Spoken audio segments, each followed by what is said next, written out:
Hello everyone. तो आज अपन इस लेक्चर में बात करेंगे इफेक्टिव न्यूक्लियर चार्ज की। सबसे पहले अपन सीक्वेंस देखते हैं कि अपन क्या क्या पढ़ने वाले हैं। तो सबसे पहले अपन इफेक्टिव न्यूक्लियर चार्ज को समझेंगे। यहाँ पर समझने के बाद इसकी डेफिनेशन के बारे में बात करेंगे और शील्डिंग इफेक्ट की बात करेंगे, उसकी डेफिनेशन की बात करेंगे। क्लियर है? फिर अपन रूल्स पढ़ेंगे कि शील्डिंग या उसी को बोलते हैं स्लेटर कांस्टेंट को कैलकुलेट करने के क्या रूल्स हैं। फिर अपन उसको कैलकुलेट करेंगे NS इलेक्ट्रॉन में, NP इलेक्ट्रॉन में और D इलेक्ट्रॉन में। तो ये अपना इस लेक्चर में इतनी सारी चीज़ अपन कवर करेंगे। तो सबसे पहले अगर अपन बात करें इफेक्टिव न्यूक्लियर चार्ज की, तो कोई भी जो एटम होता है उस एटम के अंदर क्या होता है, न्यूक्लियस होता है। क्लियर है? क्या होता है? न्यूक्लियस होता है। और उस न्यूक्लियस के चारों तरफ क्या होती हैं, सेल, या फिर जिसे अपन क्या बोलते हैं, ऑर्बिट बोलते हैं। सेल या फिर अपन क्या बोलते हैं, ऑर्बिट बोलते हैं। तो इफेक्टिव न्यूक्लियर चार्ज का मतलब क्या है कि जैसे ये जो अपने पास एक एटम का न्यूक्लियस हो गया और ये उसकी सेल या ऑर्बिट हो गई। अब मान लेते हैं कि इसमें अपने पास 2 इलेक्ट्रॉन हैं और 1 इलेक्ट्रॉन इसमें है। तो ये न्यूक्लियस पे पॉजिटिव चार्ज है, इलेक्ट्रॉन पर नेगेटिव चार्ज है। तो इन दोनों में जो फोर्स लगेगा वो अट्रैक्शन फोर्स लगेगा। किसमें? इलेक्ट्रॉन में। और न्यूक्लियस की वजह से कौन सा फोर्स लगेगा इसमें? Attraction force. अट्रैक्शन फोर्स लगेगा। लेकिन इन इलेक्ट्रॉन और इन इलेक्ट्रॉन में कौन सा फोर्स लगेगा? रिपल्सिव फोर्स, रिपल्सन फोर्स लगेगा। क्लियर है? तो फिर एक अट्रैक्शन फोर्स लग रहा है और रिपल्सन फोर्स लग रहा है ना। अच्छा, ये इलेक्ट्रॉन भी इस पर रिपल्सन फोर्स लगाएगा, सारे इलेक्ट्रॉन लगाएगा। अगर इसमें भी मान लो कोई इलेक्ट्रॉन होता तो ये भी इसके ऊपर क्या लगाता? रिपल्सिव फोर्स लगाता है। इलेक्ट्रॉन इलेक्ट्रॉन में क्या होता है? रिपल्सन, क्यों? सेम चार्ज है। तो बोलने का मतलब ये हुआ कि न्यूक्लियस इलेक्ट्रॉन पर अट्रैक्शन फोर्स लगा रहा है। ठीक, न्यूक्लियस क्या लगा रहा है? अट्रैक्शन फोर्स लगा रहा है और इलेक्ट्रॉन रिपल्सिव फोर्स लगा रहा है। तो इफेक्टिवली न्यूक्लियस पर कितना चार्ज लग रहा है उसको अपन क्या बोलते हैं? जेड इफेक्टिव, यानी इफेक्टिव न्यूक्लियर चार्ज। अच्छा, अगर मान लो आप बोलो कि सर इसके बाहर एक और सेल होती है, ऐसे ये एक और सेल है। क्लियर है? और अपन बात करें कि ये जो सेल है, इस वाली सेल में जो इलेक्ट्रॉन है उनके लिए अपन बात करते हैं। मान लो अब इस सेल में भी इलेक्ट्रॉन होते और अपन इस वाले इलेक्ट्रॉन पे क्या देखते? Effective nuclear charge. तो ये इस पर रिपल्सिव नहीं लगाता क्योंकि ये तो इसके क्या हो गया, बाहर हो गया। बाहर हो गया क्या नहीं इस इलेक्ट्रॉन से, तो ये इस पर क्या नहीं लगाता? रिपल्सिव फोर्स नहीं लगाता। रिपल्सिव फोर्स उसी सेल के इलेक्ट्रॉन लगाएंगे या फिर उसके अंदर की जो सेल है वो सेल उस पर क्या लगाएंगे? Repulsive force. क्लियर है? तो जो इफेक्टिव न्यूक्लियर चार्ज है इसको कैलकुलेट करने के लिए जो जेड इफेक्टिव है, इसको कैलकुलेट करने के लिए हमारे पास जो फॉर्मूला है वो क्या हो जाएगा? जेड इफेक्टिव का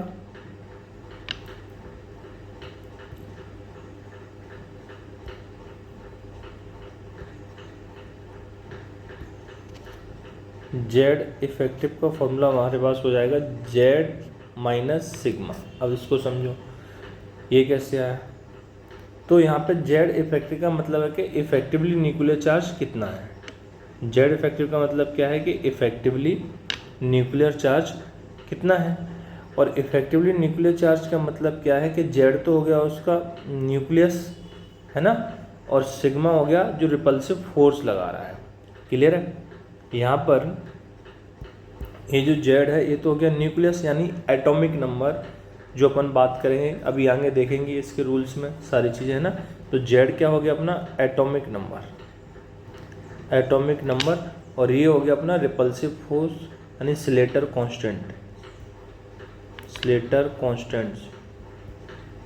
रिपल्सिव फोर्स बोलो या फिर अपन इसको क्या बोलेंगे? सिग्मा को स्लेटर कांस्टेंट बोलेंगे। क्लियर है? ये मतलब क्या हुआ स्लेटर कांस्टेंट? मतलब इस इलेक्ट्रॉन पे इन जो इलेक्ट्रॉन्स के द्वारा जो फोर्स लगाया जा रहा है उसी को अपन क्या बोल रहे हैं? स्लेटर कांस्टेंट बोल रहे हैं। तो बताओ, एक्चुअल में एटॉमिक नंबर इतना होना चाहिए था लेकिन इसकी वजह से कुछ कम हुआ, तो इसलिए अपन ने इसको क्या बोला? जेड इफेक्टिव बोला। क्या बोला? Z effective. क्लियर है? तो अब ये हर एक इलेक्ट्रॉन के लिए अलग अलग होता है। तो पहले इनकी डेफिनेशन अपन समझ लेते हैं, फिर उसके बाद रूल्स के बाद अपन इनको कैलकुलेट करना सीखते हैं इस फॉर्मूले से। अब देखो, सबसे पहले अगर अपन बात करें जेड इफेक्टिव क्या होता है, तो देखो जेड इफेक्टिव क्या होता है, ड्यू टू स्क्रीनिंग बोले या शील्डिंग बोले, या क्या बोले, शील्डिंग मतलब वही जो इलेक्ट्रॉन रिपल्सिव फोर्स लगा रहे हैं। Due to screening effect valence shell electron experience less force of attraction exerted by the nucleus. बोलने का मतलब क्या हुआ, न्यूक्लियस के द्वारा जो इलेक्ट्रॉन पे फोर्स लगाया जा रहा है शील्डिंग की वजह से वो कम फील करेंगे, है ना। That is total attraction force experience by balance electron represented by the number is Z effective. तो फिर जो टोटल जो इफेक्टिव अट्रैक्शन बच रहा है उसी को अपन क्या बोलेंगे, जेड इफेक्टिव। या बोल सकते हैं there is reduction in nuclear charge, reduction हो रहा है क्योंकि फॉर्मूला क्या था, जेड माइनस सिग्मा था जेड इफेक्टिव का फॉर्मूला। क्लियर है। तो देखो ये रिडक्शन हो रहा है कि नहीं सिग्मा से, यानी Slater constant. There is reduction in nuclear charge due to screening effect, या इसी को बोलते हैं शील्डिंग इफेक्ट, या उसी को बोलते हैं Slater constant. Reduce nuclear charge is called effective nuclear charge. Z effective को अपन क्या बोलते हैं, और इफेक्टिव न्यूक्लियर चार्ज, है ना। तो शील्डिंग इफेक्ट की वजह से जो उसके न्यूक्लियर चार्ज में रिडक्शन हो रहा है उसके बाद जो बच रहा है उसी को अपन क्या बोलेंगे, जेड इफेक्टिव। तो शील्डिंग इफेक्ट क्या होता है इसको समझते हैं। The reduction in force of attraction on valence electron due to inertial electron is called screening effect और शील्डिंग इफेक्ट। देखो इनर्शियल इलेक्ट्रॉन भी हो सकते हैं और उसके सेम सेल के भी हो सकते हैं, ना। तो क्या लिखा है, इनर्शियल इलेक्ट्रॉन और सेम सेल के भी हो सकते हैं, है ना। Same shell is called screening effect और shielding effect. That is total repulsive force is called shielding effect. वो बोलने का मतलब है टोटल जो भी रिपल्सिव फोर्स लग रहा है उसको क्या बोलेंगे, स्क्रीनिंग या फिर शील्डिंग इफेक्ट। अब मेन आते हैं अपन के इसके रूल्स क्या हैं स्लेटर कांस्टेंट निकालने के, है ना। तो rules for calculation of Slater constant, या फिर अपन इसको क्या बोलेंगे, सिग्मा को ही अपन क्या बोल रहे हैं, स्लेटर कांस्टेंट। तो ये अपने लिए इम्पोर्टेंट है। तो सबसे पहले अपन बात कर रहे हैं for NS and NP electron. किसके लिए बात करेंगे, NS एंड NP इलेक्ट्रॉन। तो सबसे पहला रूल है right configuration of an element, जो भी एलिमेंट दिया है उसका इलेक्ट्रॉनिक कॉन्फ़िगरेशन लिखना है। दूसरा अरेंज करना है अकॉर्डिंग टू देयर सेल, है ना।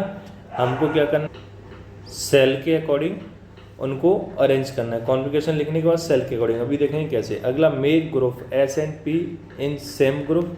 अपन को ग्रुप बनाने हैं जिसमें S और P को सेम ग्रुप में रखना है और D को किस में रखना है, डिफरेंट ग्रुप में। D को कहाँ रखेंगे, डिफरेंट ग्रुप में, एंड F को भी कहाँ रखेंगे, डिफरेंट ग्रुप में। अभी ये सारे पॉइंट एक एक करके अपन समझते हैं ना। फिर NS एंड NP इलेक्ट्रॉन, ये देखो ये 3 पॉइंट है ना, ये सारे के लिए कॉमन है। NS के लिए, NP के लिए और ND सब के लिए कॉमन है। डिफरेंट यहाँ से होगा। NS and NP electron contribute 0.35, मतलब NS और NP में जो इलेक्ट्रॉन प्रेजेंट होंगे उनकी वजह से वैल्यू आएगी वो 0.35 आएगी।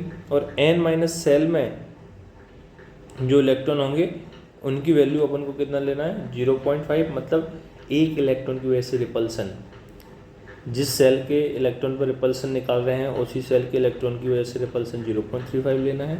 उससे अंदर वाली सेल का कितना लेना है, 0.85, और बची हुई सारी सेल का कितना लेना है, 1। बोलने का मतलब ये है कि ये न्यूक्लियस है, क्लियर है। ये आपकी पहली सेल हो गई, ये दूसरी सेल हो गई और ये तीसरी सेल हो गई, क्लियर है। अब आप जो रिपल्सन निकालने जा रहे हो, है ना, इफेक्टिव न्यूक्लियर चार्ज निकालने जा रहे हो, मान लो इस इलेक्ट्रॉन का आप क्या कर रहे हो, निकालने जा रहे हो। तो इस इलेक्ट्रॉन के साथ साथ इस सेल में और भी इलेक्ट्रॉन, तो इनकी वजह से जो वैल्यू लोगे वो 0.35 लोगे। इस सेल में जो भी इलेक्ट्रॉन होंगे, है ना, उन सेल की वजह से जो रिपल्सन लोगे,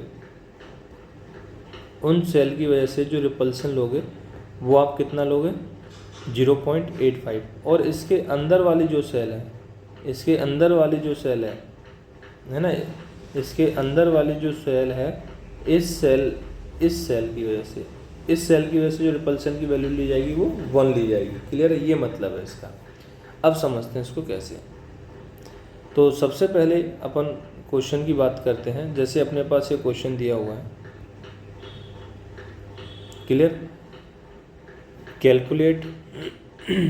calculate Z effective of NS electron, US नहीं है, ये क्या होगा NS इलेक्ट्रॉन इन Fe में NS इलेक्ट्रॉन के लिए अपन को क्या कैलकुलेट करना है, जेड इफेक्टिव। तो सबसे पहले Fe का रूल्स क्या कहता है, इलेक्ट्रॉनिक कॉन्फ़िगरेशन लिखो।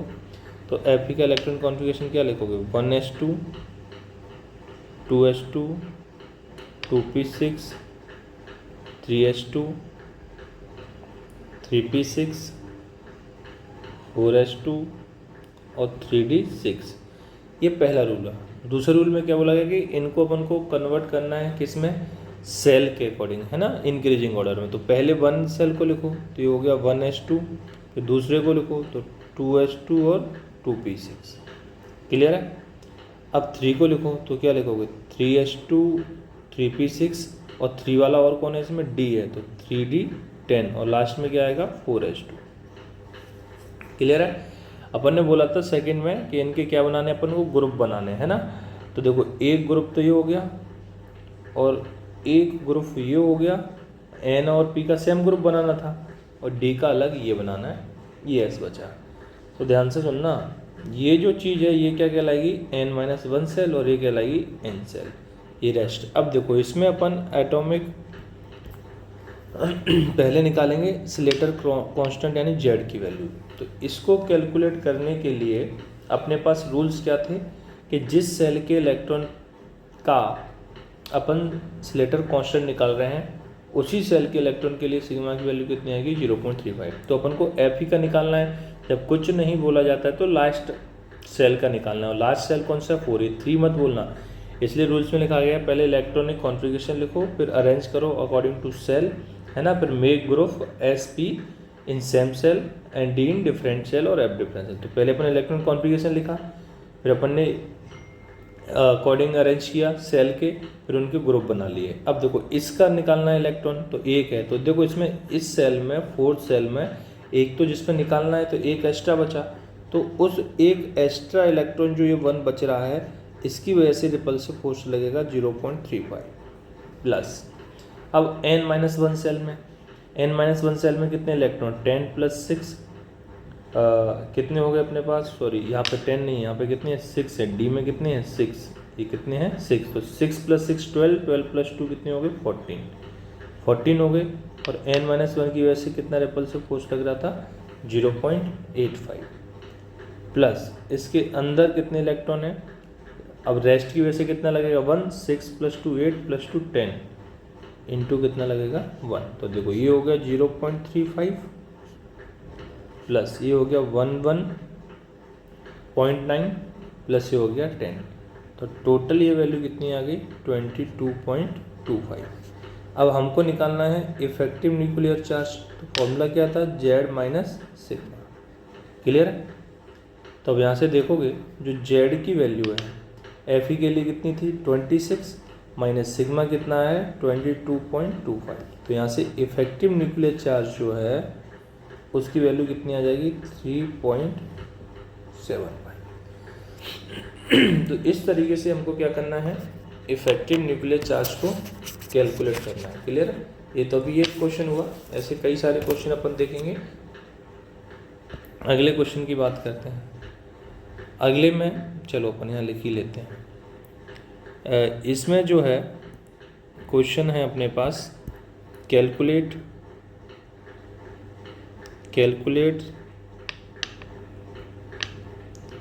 Z effective of 4s electron of zinc के 4s इलेक्ट्रॉन का अपन को क्या निकालना है, Z इफेक्टिव। तो सबसे पहला काम है कि आप इलेक्ट्रॉनिक कॉन्फ़िगरेशन लिखो। तो इलेक्ट्रॉनिक कॉन्फ़िगरेशन लिखो 1s2 2s2 2p6 3s2 3p6 4s2 और 3d10। उसके बाद क्या काम था, अरेंज करना है अपन को कैसे, सेल के अकॉर्डिंग अरेंज करना है।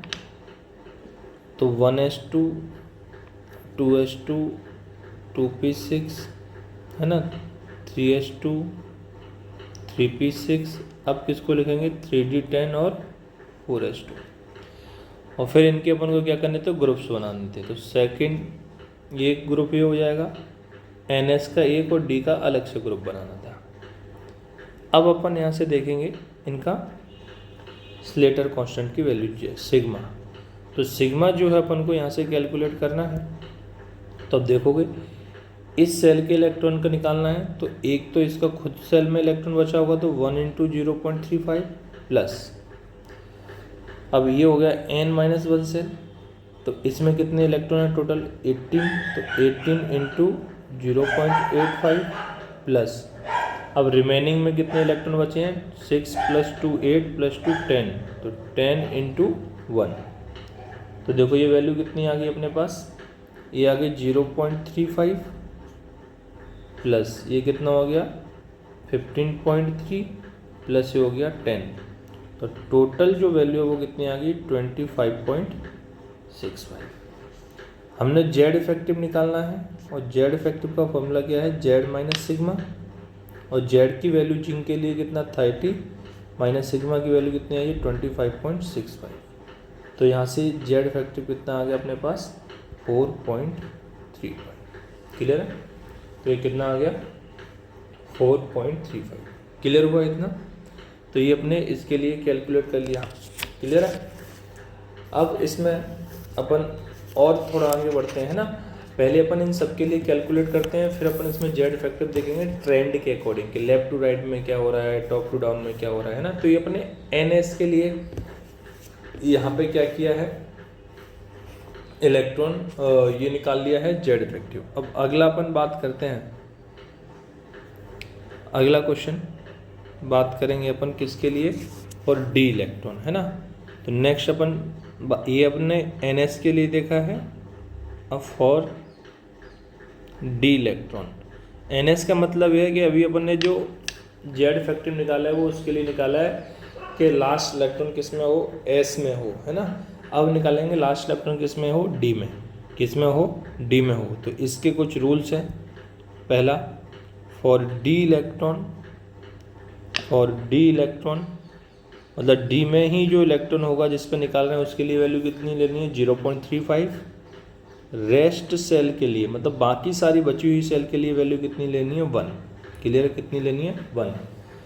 जबकि NS है NP इलेक्ट्रॉन के लिए निकाल रहे थे तो उसमें n-1 के लिए 0.85 लेना था और बची हुई के लिए 1 लेना था। तो एक क्वेश्चन के थ्रू इसको समझते हैं। जैसे calculate Z effective of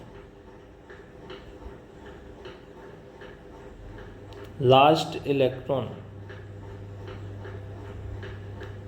of Fe के लास्ट इलेक्ट्रॉन का अपन को क्या बताना है, जेड इफेक्टिव बताना है। तो सबसे पहला काम तो क्या है, इलेक्ट्रॉनिक कॉन्फ़िगरेशन लिखो 1s2 2s2 2p6 3s2 3p6 4s2 और 3d6। अब आपको अरेंज करना है सेल के अकॉर्डिंग। तो 1s2 2s2 2p6 3s2 3p6 3d6 और 4s2, और फिर इनके क्या बनाने थे अपन को, ग्रुप्स बनाने थे, है ना। क्या बनाने हैं, ग्रुप्स। तो एक तो ये S के लिए बन गया, ये P के लिए D को अलग रखना पड़ेगा। क्लियर है। अब देखो अब यहाँ पे जब अपन इसकी बात कर रहे हैं तो अपन ने अब सबसे पहले कैलकुलेट करना पड़ेगा सिग्मा की value.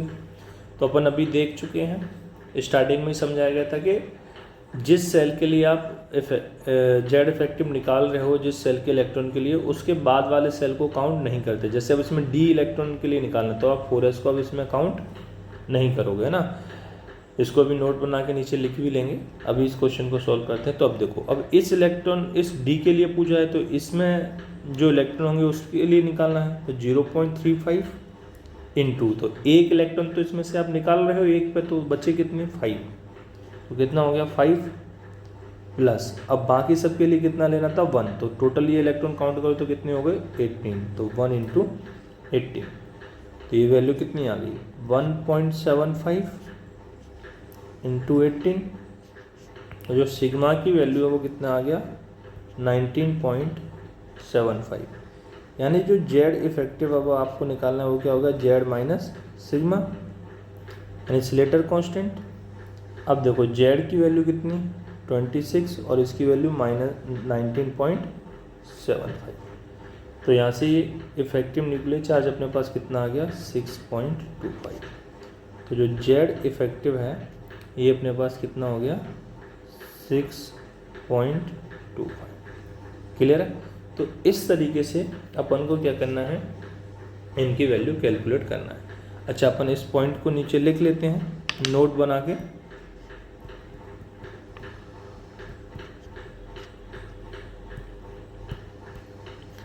Right side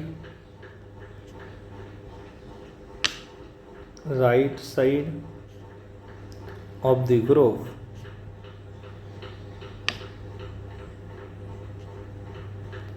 right side of the group do not contribute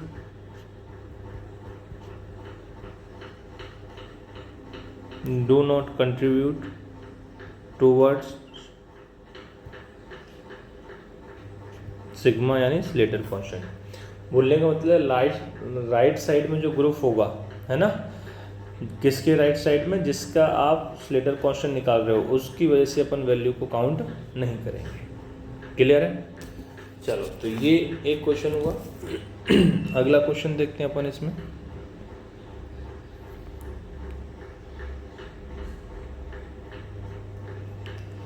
calculate Z effective of last electron of zinc. देखो क्या पूछ रहा है, जिंक के लास्ट इलेक्ट्रॉन का अपन से क्या पूछ रहा है, इसमें जेड इफेक्टिव देख रहा है। तो सबसे पहला काम तो जिंक का इलेक्ट्रॉनिक कॉन्फ़िगरेशन लिखो। तो क्या हो जाएगा 1s2 2s2 2p6 3s2 3p6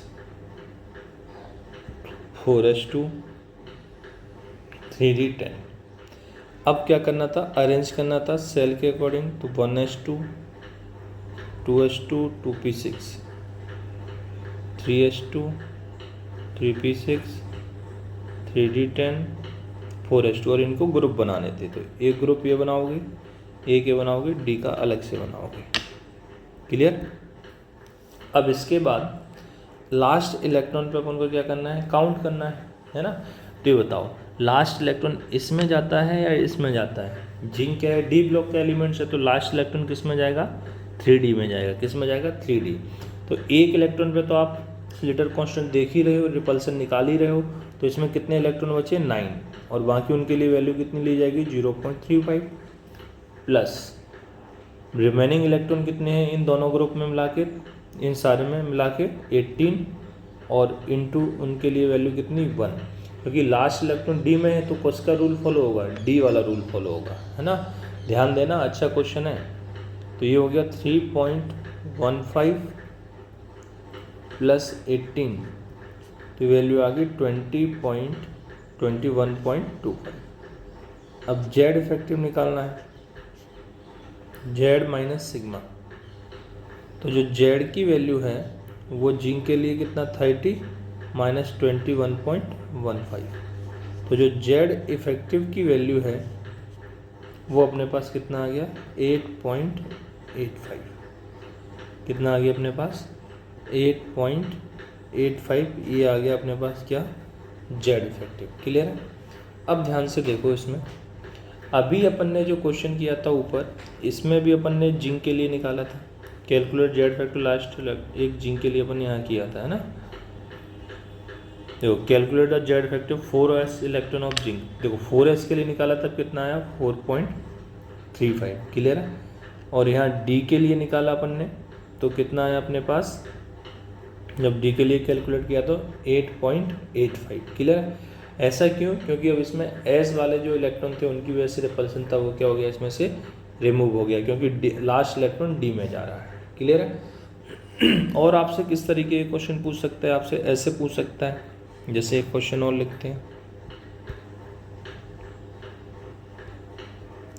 calculate Z effective on 11th electron of Cl। आप भी साथ साथ में अभी ट्राई करने हैं क्वेश्चन, है ना। Cl के 11th इलेक्ट्रॉन पे आपको क्या निकालना है, जेड इफेक्टिव निकालना है। तो क्लोरीन का एटॉमिक नंबर कितना होता है, 17। तो आप यहाँ क्या लिखोगे, 1s2 2s2 2p6 3s2 3p5। अब तो देखो ये पहले से ग्रुप में बना है, तो इसमें आपको रीअरेंज करने के अकॉर्डिंग ही, सेल के अकॉर्डिंग ही है। तो सबसे पहले अपन इसमें निकालेंगे सिग्मा की वैल्यू।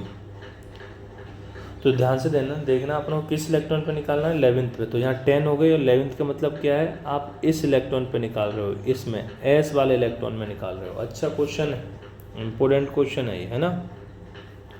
इस इलेक्ट्रॉन में निकाल, 11th इलेक्ट्रॉन तो यही हुआ ना, ये 2 + 2 4 4 + 6 10, 11th यहाँ पे हुआ।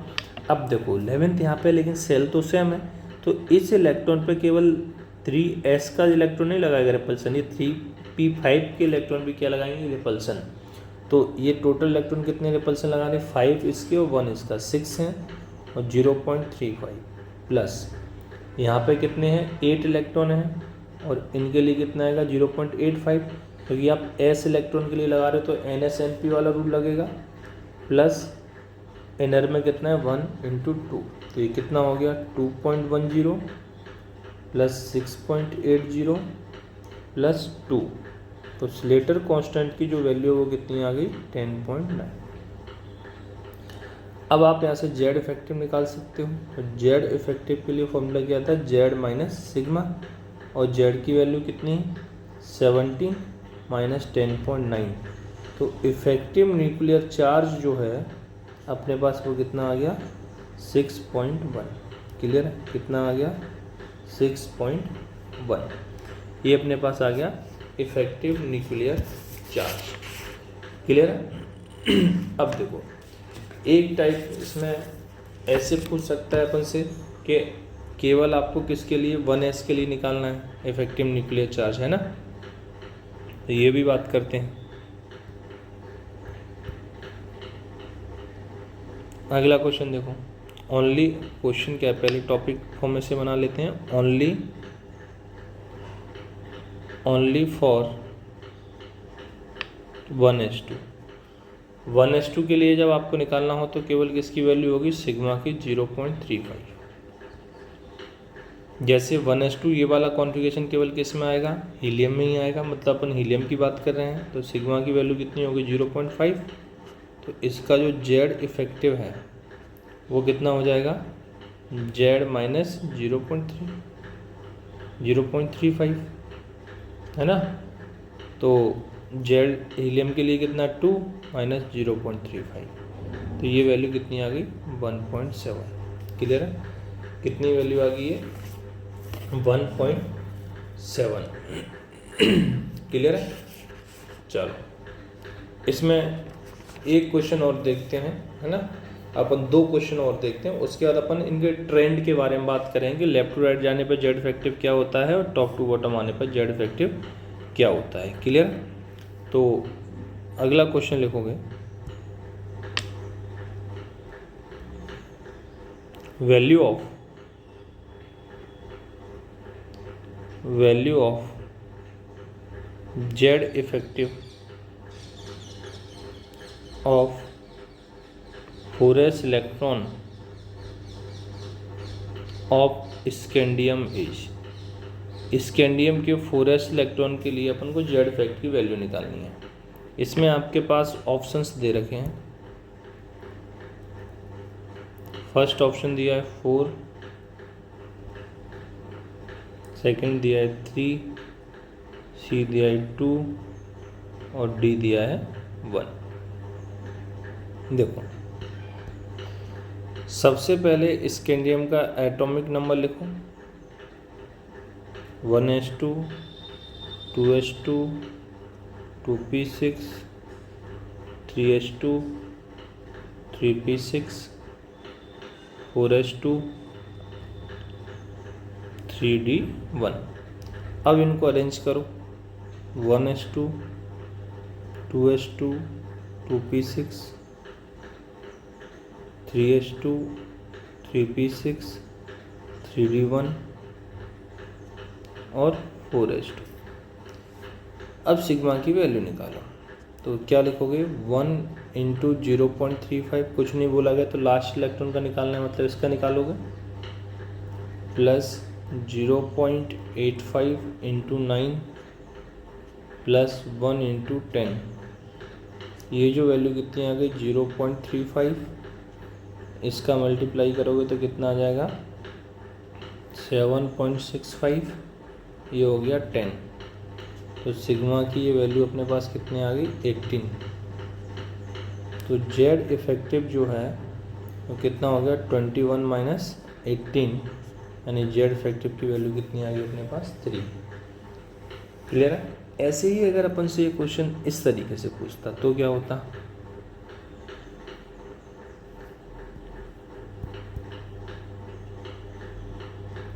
देखो आपकी मास्टरी हो जाएगी पूरा जेड इफेक्टिव में, आपका कैसा भी क्वेश्चन आ जाए गलत नहीं होगा, है ना। ये लेक्चर देखने के बाद calculate Z effective of scandium +2 for last electron, इसके लिए निकालना है लास्ट इलेक्ट्रॉन। तो पहले तो इसका इलेक्ट्रॉनिक कॉन्फ़िगरेशन लिखो, 1s2, 2s2, 2p6, 3s2, 3p6। अब क्या लिखेंगे 3d1, क्यों? क्योंकि +2 है तो वो कहाँ से जाएंगे 4s2 से जाएंगे कि नहीं। लिख देता हूँ भले ही 4s2 3d1, तो 2 इलेक्ट्रॉन जा रहे हो तो यहाँ से जाएंगे, तो ये तो गया, तो अपन को अरेंज करने की इससे ज़रूरत नहीं है, डायरेक्ट आ गया। और ये डी वाला, अब देखो यहाँ लास्ट इलेक्ट्रॉन बोला है, खेल गया अपने साथ, और लास्ट इलेक्ट्रॉन इसका अब किस में है डी में है, तो अब यहाँ रूल्स किसके लगेंगे डी के लगेंगे, इसके लगेंगे डी के। तो क्या लिखो 0.35 इंटू 0, क्यों डी में तो एक ही इलेक्ट्रॉन है तो उसको खुद पे तो रिपल्सन लगेगा नहीं, और 1 इंटू 18, तो ये कितना आ गया 18। तो जेड इफेक्टिव जो है वो कितना हो गया 21 माइनस 18, यानी जेड इफेक्टिव की वैल्यू अभी भी देखो कितनी आ रही है 3 आ रही है। क्लियर है? तो ये अपन ने कुछ क्वेश्चंस देखे, है ना। अब अपन यहाँ पे ट्रेंड को समझने की कोशिश करते हैं कि जो जेड इफेक्टिव है वो प्रेडिक्टेबल में लेफ्ट टू राइट जाने पे क्या होता है, टॉप टू बॉटम आने पे क्या होता है ना। तो ट्रेंड को अपन समझने की कोशिश करते हैं, क्वेश्चंस के थ्रू वैल्यू देखते फिर अपन वहाँ से ट्रेंड निकाल लेंगे। जैसे सबसे पहले अपन एक ग्रुप का जेड इफेक्टिव निकालते हैं, जैसे लिथियम के लिए निकाल लेंगे, सोडियम के लिए निकाल लेंगे, पोटेशियम, तो अपन को ट्रेंड पता चल जाएगा। अब जैसे ये जो लिथियम है इसका एटॉमिक नंबर कितना होता है 3 होता है, तो कॉन्फ़िगरेशन क्या लिखोगे 1s2 2s1। अब इसके लिए आपको जेड इफेक्टिव निकालना है तो किस तरीके से निकालोगे, तो पहले यहाँ सिग्मा की वैल्यू निकालो, है ना। तो क्या लिखोगे 0.35 इंटू 0, क्योंकि एक ही इलेक्ट्रॉन है जिस पे निकाल रहे हैं, प्लस 0.85 इंटू 2, तो ये वैल्यू कितनी आ जाएगी टोटल करेंगे तो 1.7। तो इसका इफेक्टिव न्यूक्लियर चार्ज कितना हो जाएगा, फॉर्मूला क्या है जेड माइनस सिग्मा, जेड की वैल्यू 3, सिग्मा की वैल्यू 1.7, मतलब इफेक्टिव न्यूक्लियर चार्ज इसका कितना आ गया 1.3। सोडियम का एटॉमिक नंबर 11 होता है ना। तो इसका कॉन्फ़िगरेशन लिखो 1s2 2s2 2p6 3s1। Clear? अब पहले सिग्मा निकालो, तो सिग्मा कैसे निकालोगे 0.35 इंटू 0, क्योंकि लास्ट में तो एक ही इलेक्ट्रॉन है जहाँ निकाल रहे हो, प्लस 0.85 इंटू 8 इन दोनों के n-1 सेल के, प्लस 1, है ना। और इसमें कितने इलेक्ट्रॉन है ना, इसमें कितने इलेक्ट्रॉन है 2 इलेक्ट्रॉन है, तो इंटू क्या कर दोगे 2 ये वाला, तो ये वैल्यू अपने पास कितनी आ जाएगी 8.8 टोटल करोगे तो जेड इफेक्टिव जो है वो कितना हो गया 11 माइनस 8.8, मतलब ये वैल्यू कितनी आ गई 2.2, ये कितनी आ गई 2.2। अगला के लिए निकालो, किसके लिए निकालेंगे अपन, के के लिए। और जो के है इसका एटॉमिक नंबर कितना होता है, 19। पहले कॉन्फ़िगरेशन लिखो, 1s2 2s2 2p6 3s2 3p6 4s1। Sigma की वैल्यू निकालो। अब इसमें निकालना है आपको, तो 0 इंटू 0.35 फिर 0.85 इंटू ये कितने इलेक्ट्रॉन है, 8 है, तो 8 कर दिया प्लस 1, ये टोटल कितने हैं। अब रेस्ट के लिए कितना लेते हैं, 1, तो 10। तो यहाँ से जो सिग्मा की वैल्यू है वो 16.8 आ गई। तो जेड इफेक्टिव जो आप निकालोगे यहाँ से वो क्या आएगा अपने पास, जेड की वैल्यू 19 माइनस 16.8, तो ये वैल्यू भी अपने पास कितनी आ गई, 2.2। अब ध्यान से समझो, ये जो जेड इफेक्टिव अपने पास है स्टार्टिंग में आ रहा था कितना, 1.3, फिर सोडियम के लिए कितना आया, 2.2, और यहाँ भी कितना आया, 2.2। इसका मतलब क्या हुआ कि पहली से दूसरी सेल में जाएंगे, मतलब ऊपर से लिथियम के बाद सोडियम तक आया, दूसरी से तीसरे, जब तो जेड इफेक्टिव क्या हुआ, कम हुआ, लेकिन उसके बाद क्या हो गया, कांस्टेंट। तो ओवरऑल जनरल ट्रेंड अपन क्या बोलेंगे, on moving top to down in periodic table Z effective is constant. कि पीरियोडिक टेबल में अगर आप टॉप टू डाउन मूव करते हो तो जेड इफेक्टिव की वैल्यू क्या रहेगी, कांस्टेंट। क्लियर। अब अपन लेफ्ट टू राइट में देखते हैं इसी ट्रेंड को कि ट्रेंड कैसे फॉलो करता है। तो अपन कुछ एलिमेंट्स के लिए निकालते हैं, जैसे lithium, beryllium, boron, carbon, nitrogen, oxygen, fluorine. सबका एटॉमिक नंबर अपन को पता है, ये 3 4 5 6 7 8 9। देखो सबसे पहले लिथियम के लिए अपन कैलकुलेट करते हैं। तो लिथियम के लिए तो अभी कैलकुलेट किया है अपन ने, कितना आया था, 1.3 है ना। तो मैं डायरेक्ट इसका जेड इफेक्टिव लिख रहा हूँ। लिथियम का जो जेड इफेक्टिव है वो कितना है, 1.3। अब बेरिलियम का अपन यहाँ कैलकुलेट करते हैं, Be atomic number 4, 1s2 2s2। तो इसके लिए सिग्मा की वैल्यू निकालो, है ना। इसकी वैल्यू निकालेंगे, सिग्मा की वैल्यू। तो सिग्मा की वैल्यू कितना निकालोगे इसका, 1 इंटू 0.35, इसमें एक इलेक्ट्रॉन है, मतलब जिसकी वजह से रिपल्सन लग रहा है, 2 इंटू 0.85, तो ये वैल्यू आ गई 0.35 प्लस 1.7, यानी सिग्मा आ गया 2.05। क्लियर। तो इसकी वजह से जो जेड इफेक्टिव आएगा वो कितना हो जाएगा, 4 माइनस 2.05, मतलब जो जेड इफेक्टिव की वैल्यू आएगी यहाँ से, ये आ जाएगी 1.95। कितनी आ जाएगी, 1.95। क्लियर है। ये किसके लिए आ गया, बेरिलियम के लिए। ऐसे ही अब अपन कैलकुलेट कर लेते हैं किसके लिए, बोरोन के लिए। बोरोन का एटॉमिक नंबर होता है 5, तो क्या लिखोगे, 1s2 2s2 2p1, है ना। तो ये देखो P वाला भी आ गया अपने पास, P वाला अभी तक किया नहीं था। तो इसके लिए पहले सिग्मा की वैल्यू निकालो। तो सिग्मा क्या लिखोगे, 0.35, है ना। अब क्योंकि ये एक ही ग्रुप में है ना दोनों, तो इस पे निकाल रहे हैं, तो ये भी तो इसी सेल में ना, सेकंड सेल लिखा है ना, तो इसी का काउंट होगा, इंटू 2 प्लस 2 इंटू 0.85। तो यहाँ से सिग्मा की वैल्यू कितनी आ जाएगी, टोटल 2.4। अब अपन को इसका जेड इफेक्टिव निकालना है।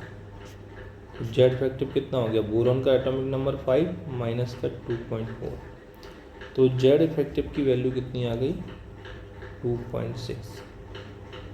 तो इफेक्टिव न्यूक्लियर चार्ज जो इसके लिए है वो अपना कितना आ गया, 2.6 आ गया बोरोन के लिए। ऐसे ही अपन निकाल लेते हैं किसके लिए, कार्बन के लिए। Atomic number 6, 1s2 2s2 2p2। Clear है। अब यहाँ सिग्मा की वैल्यू आप निकालो सबसे पहले।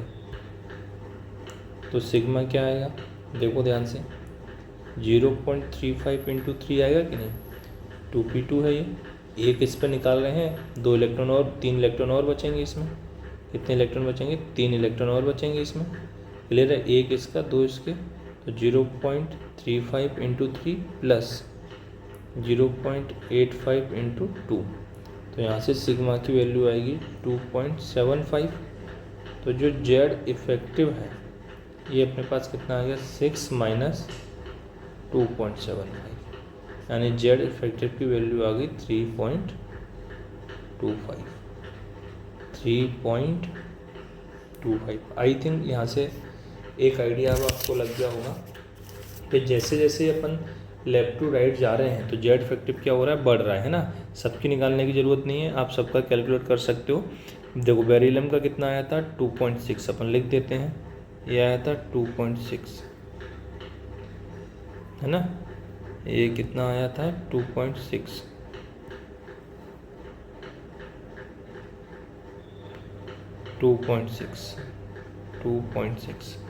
बोरोन के लिए कितना आया है, अच्छा ये बोरोन का है, ये 1.95 आया था। बेरिलियम का कितना आया है 1.95, ये कितना आया है 2.6। कार्बन का कितना आया है 3.25। ऐसे ही अपन सबका काउंट करेंगे, है ना, नाइट्रोजन का, है ना, ऑक्सीजन का, इसी तरीके से अपन क्या कर सकते हैं, सबका काउंट कर सकते हैं, क्लियर। तो ओवरऑल अपन को ये समझ में आया कि इस डायरेक्शन में जाने पर जेड इफेक्टिव क्या हो रहा है, बढ़ रहा है। तो अब अपन यहाँ ट्रेंड के लिए क्या बोल सकते हैं, तो अब ट्रेंड क्या बन गया भैया, यहाँ से ट्रेंड क्या बन गया,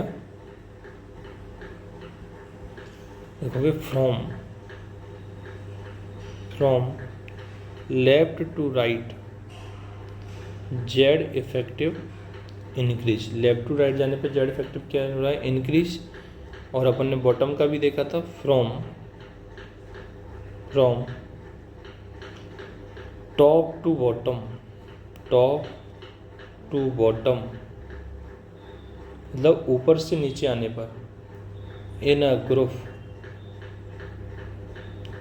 ग्रुप तो जेड इफेक्टिव है वो क्या हुआ था, Z effective remains constant, Z effective क्या हो रहा था, कांस्टेंट हो रहा था, क्लियर है। तो ये 2 पॉइंट अब अपने लिए इम्पोर्टेंट हैं, ट्रेंड के आपको याद रखने हैं। दूसरा, अब जो जेड इफेक्टिव है वो क्या होता है, डायरेक्टली प्रोपोर्शनल होता है किसके, पॉजिटिव चार्ज के, है ना, और इन्वर्सली प्रोपोर्शनल होता है नेगेटिव चार्ज के। ये अपन कब बात कर रहे हैं, जब अपन से सेम एलिमेंट के लिए पूछा जाए और उस पर पॉजिटिव चार्ज है, तो जिस पे पॉजिटिव चार्ज ज़्यादा होगा उसका जेड इफेक्टिव क्या होगा, ज़्यादा होगा, है ना, और जिस पे नेगेटिव चार्ज होगा उसका जेड इफेक्टिव क्या होगा, कम होगा, क्लियर है। ये मतलब है इसका। एक एग्जांपल से अपन इसको भी जल्दी से समझने की कोशिश करते हैं। जैसे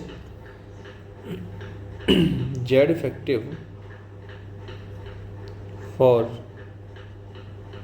डिफरेंट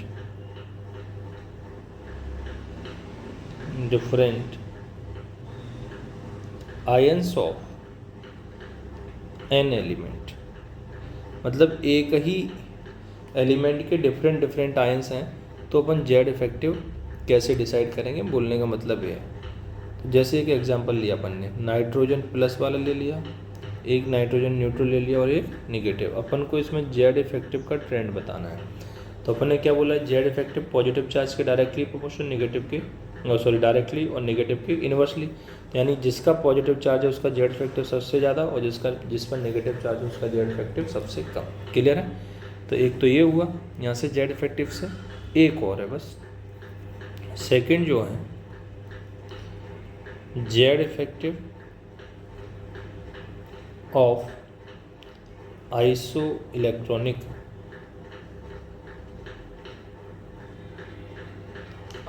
इलेक्ट्रॉनिक स्पीसीज।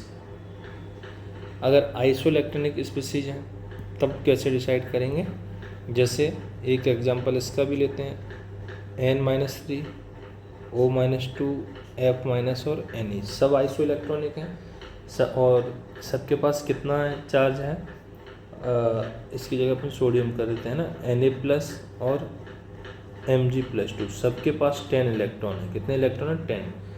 अब इसमें जेड इफेक्टिव बताना है, तो अपने क्या बोला, चार्ज पॉजिटिव चार्ज के क्या है, डायरेक्टली प्रोपोर्शनल, नेगेटिव के इन्वर्सली। तो देखो सबसे ज़्यादा पॉजिटिव चार्ज Mg का है, फिर इनका है, फिर नेगेटिव चार्ज जिस पर सबसे ज़्यादा नेगेटिव है उसका जेड इफेक्टिव सबसे कम, जिससे सबसे ज़्यादा पॉजिटिव है उसका सबसे ज़्यादा। क्लियर है?